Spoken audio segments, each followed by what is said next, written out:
when I've spoken to employees, there's a little bit of a misconception that differentiating pay by location is a cost of living calculation, but it's not. It is a cost of labor calculation, and they're a little different. They're directionally the same, but I think there's a fear that if an employee is based in New York and they move to Kansas City, where the cost of living is, I'm making this up, I don't actually know this, is like 40% lower, they think that salary range is 40% lower.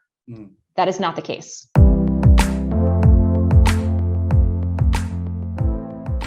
Hi, everybody. Welcome to the HR Leadership Podcast, brought to you by Eqtble. I am Joseph eqtble, the CEO and co-founder of Eqtble.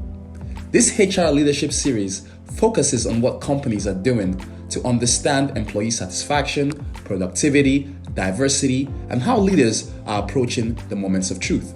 Join us. Today we have with us a special guest, Sam. Sam, would love for you to introduce yourself, tell us a little bit more about your role for the audience, and can really go from there. Thanks so much, Joseph. Hi, I'm Sam Feldman. I am the VP of Compensation and Analytics at a company called Scalable.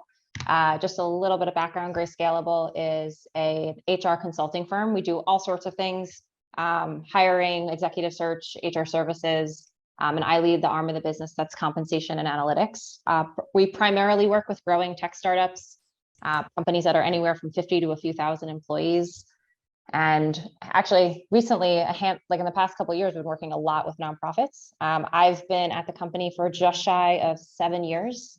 And before that, my background was originally in general people analytics. So a lot of what the two of you are doing. So measuring all the things. I joke I was HR numbers, measuring all the things on the employee life cycle, from recruiting analytics, survey analysis, attrition prediction, and a lot of pay equity and diversity measurement as well. And when I got to Scalable, the first again, similar was doing, and I still do. The team does a lot of different people analytics things, but within the first few months of starting, the number one question the startups were asking were, are we paying people fairly? And that it sounds like a very simple question, but over the past 6 years, that's turned into an end-to-end compensation service of compensation design, pay equity measurement, lots of communication plans, and how that partners with HR. But that's what we do. What are some of the high-level things that companies should decide or consider when deciding to say, hey, look, we want to determine a strategy for our compensation? What are, at the high level, what are some of those things that they should be thinking about? So huge question. But in general, like a good compensation strategy is a way for a company to get proactive, intentional, and consistent in their pay practices. So that might mean choosing what market data they're comparing them, like what industry they're in, what market data they're comparing themselves to. It's a little bit about also considering total rewards. So how they consider compensation components differently. So cash compensation, equity, if a company has an equity plan, benefits, variable. There's different reasons, different levers to pull in these things that are, some companies pull those are top 10 percentile of the market. Some can't afford, like pure financial constraints have to pull those levers in different ways. There's different reasons why employees join different companies, but a good compensation strategy will be intentional about the value they offer in those different areas, even if they're not paying the top dollar of the market. I will say also that it's a good compensation strategy is really about how you structure your compensation process. Like a lot of it, I would joke, is just like, how does pay change at an organization? Like getting really intentional about what's your promotion process? How does pay increase? What's your performance review process? And all of that, it's incredible. Companies hit an inflection point usually around like 40 to 50 employees, where you've also hit with a lot of employees who have hit that 12 to 18 month mark, who are saying like, what's next for me? How does my pay change? And you want to get more intentional and proactive than just reacting to like candidate or employee requests for increases. And you have to manage a budget. This is usually around the time when companies start to move to like an annual cycle or a biannual cycle of reviewing comp. But a good compensation strategy will allow you to be intentional and fair, and communicate that well to employees. about what it takes. And actually, I will say a good compensation strategy, as much as as the people on this call are data people, and as much as I'd love to just stay behind the spreadsheet and have it be all, this is exact truth and data, it's a huge partnership with people management and HR and leadership of an organization to communicate effectively and pair any compensation program with a career development program. A lot of times people are complaining about my pay is not fair. Sure, plenty of times people are paid unfairly, but I would argue most of the time that is, hey, I don't know how to move up. I don't know how to develop my career. I don't know how pay changes or how my performance plays a part in this. Those are all like really integral parts outside of just like, hey, are our compensation ranges tied to the market correctly? We've actually done some case studies where we've known that number before, done a full compensation design and communication rollout at organizations, and watched that number wonderful. We've gone from like 40 to 80% before of I believe I'm fairly compensated without any like major shifts to like people's pay. Just by being fully by companies communicating well about like for instance, like companies that are smaller in the market, like a lot of people, not misconception, but I would say a lot there's a couple data sets out there we'll say that like imply that if you're not being paid what a FANG company would pay you, you're being shortchanged. Right. And those companies pay the 90th plus percentile of the market. The vast majority of companies don't, and they have. If you as an employer or as an employee or a manager understand that like you can communicate effectively of like, hey, we're a company that's 200 people. This is where we draw the line in the sand. This is what that means. This is how this is our employee value proposition and our total rewards philosophy. We can guarantee you that all employees for their level, for whatever, however you're, all the bullet points that go around what determines what someone's paid. If you can say, we guarantee that no matter what, all of you will fall within our philosophy, and this is how performance plays a part in it, and here's a career development framework for how people get promoted and what we expect of you, that takes care of so much dissatisfaction. Or like, right. And we review pay once a year. I'm curious, and it's a little bit of a tangent, but I'm curious about there's this move that everyone's doing these days that they say there's two moves and they're very, very similar. One is you apply to a job and they tell you we're non-negotiating. Like we're non-negotiating company. We just tell you your salary, boom, you're done, like come in. And we do that to be totally fair and transparent. The second is within a company, paying everyone at the level the same, no bands anymore, right? Everyone at this level 5, level 6, level 7 in this job family. So you do still split it by job family. Right. You're paid the same. There's no like you might have an engineering target by level and a corporate target by level or something like that. Exactly. Yeah. But that's it. And paying everyone. So they're very similar in nature. It's just like one salary. Why do bands exist? Oh my God, this is such a good question. Because we have worked with a handful of companies. Because I would argue philosophically, I and the team believes in salary ranges. Yeah. They should be narrow enough that you can still manage internal equity, but wide enough, and I will get into why, but like wide enough that people can progress in their career in that level, and there can be some differentiation that's fair. But it's actually really interesting. We have worked with a handful of companies who have started out saying we want one target by level, and that works. I want to say it depends. There are some companies who manage that. It's usually smaller companies. It breaks decently fast in the sense that takes away a lot. What we find is after about a year, it takes a lot of all the pressure that would go on like raises. You feel like you've absorbed, like it's like, oh, it's fair. It's all of a sudden put all the pressure on promotions. Right. And a lot of the politics and drama become on people instead of like, hey, that person makes more than me, that's not fair. It becomes that person got promoted and that's not fair. And that's not everything. What ends up happening, actually a handful of clients, is they start with one, and then a year later they want a low and a high point for each of those levels. And now we have a couple of clients who have low, mid, and then now they have 3 touch points in it.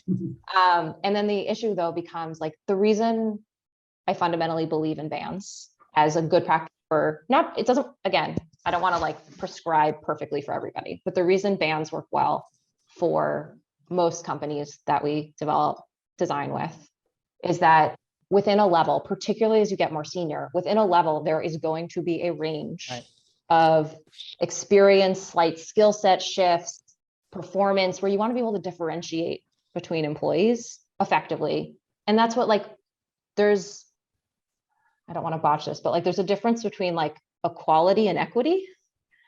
And like, in the same way of like, there's one element of like, there's an element of it's very fair to pay everybody the same at that level. But then there's an element of like, what if there are performance differences, 3 or 5 years of experience differences? That person knows 3 extra coding languages, or like there's little shifts in the market that you can't account for with that level of rigidity, if that makes sense. So there's this whole switch. You've seen certain companies say, we keep paying for the role, like software engineer, you make what you make. And you see certain companies say, no, if you're moving here, let us know where you move to so we can switch. You see, and then there's been some backlash in terms of, are you cutting people's salaries?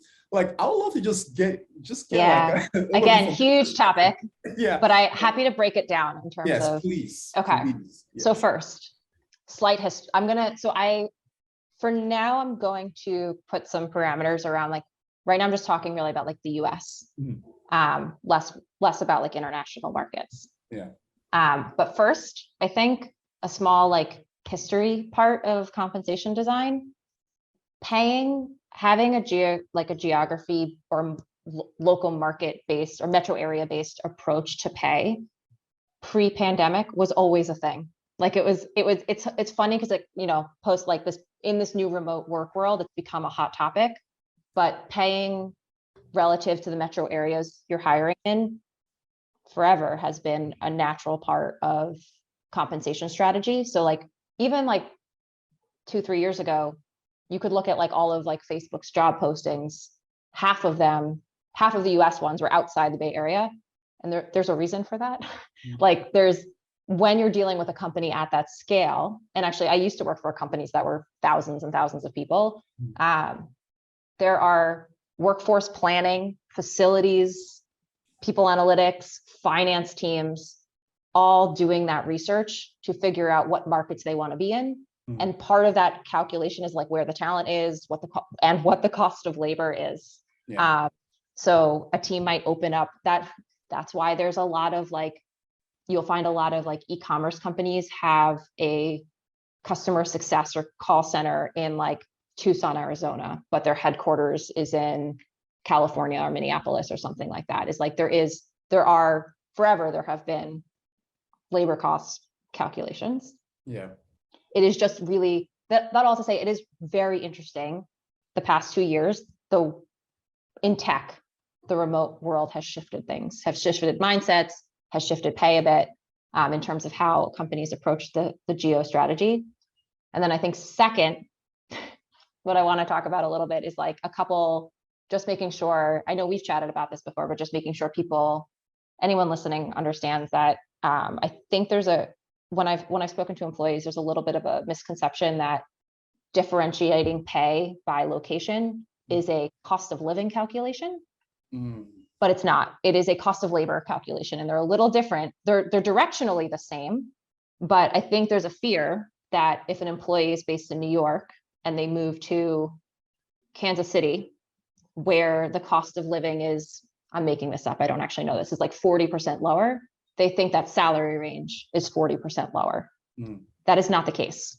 When it comes to the tech market, relative to like New York or the Bay Area, the most that we've seen, like right now, what we're seeing in the market is like companies really aren't, like, let's say Bay Area based, most companies based in the Bay Area will still have a geographically distributed strategy, but even the most rural, lowest cost of living locations will still only have a salary range that's about 20%-ish lower than the Bay Area. We're not talking about ranges that are like, you make 200 in the Bay Area and 100 in somewhere else. We're talking about 20%, maybe 20%-ish swings at most. And most places will only have like a 5 or 10% swing. And if you think about the fact that most salary ranges tend to be anywhere from 30 to 50% wide, that means that most salary ranges overlap. Yeah.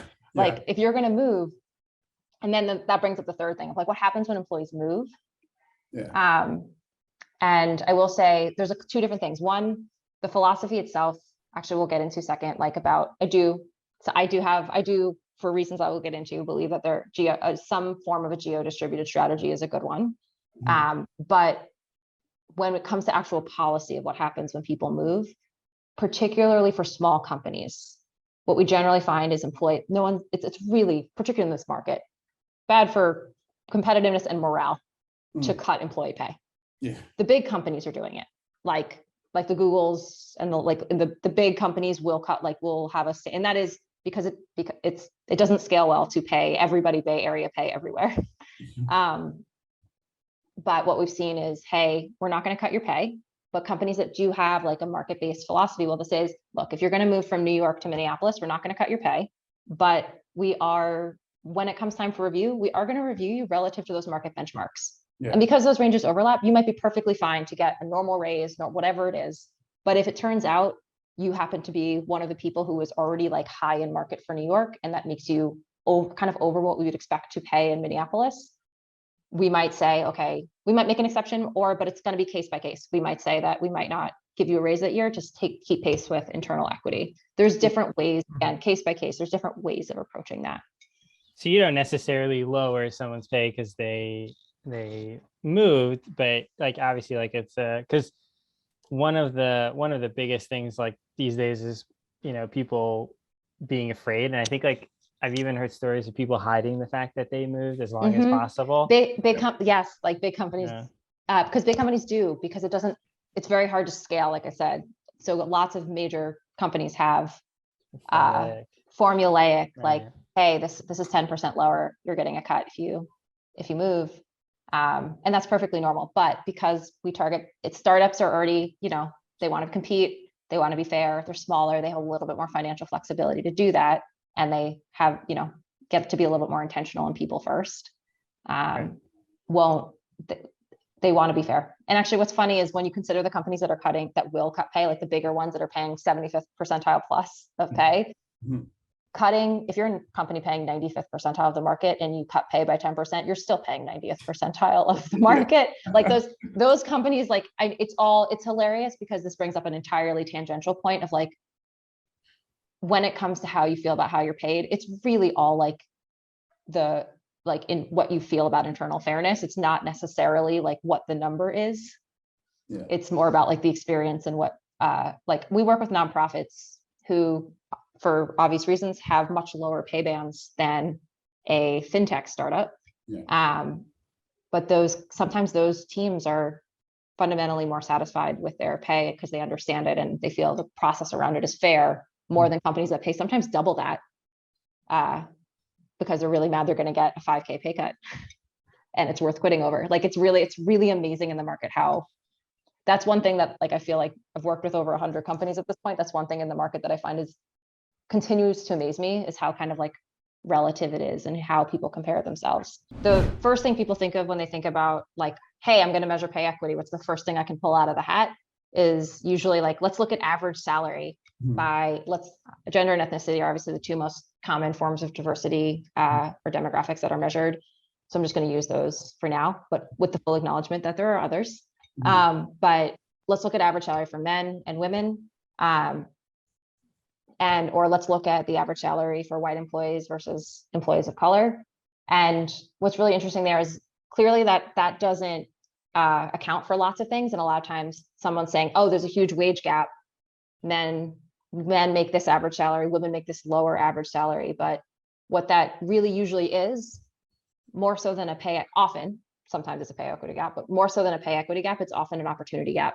It is usually because, and we've measured pay equity at so many of our clients, and we've seen so many of the public company releases. What tends to happen in lots of places, unfortunately, is the more senior you get, the more white and male you get. And more senior means, hopefully everybody knows, means higher pay.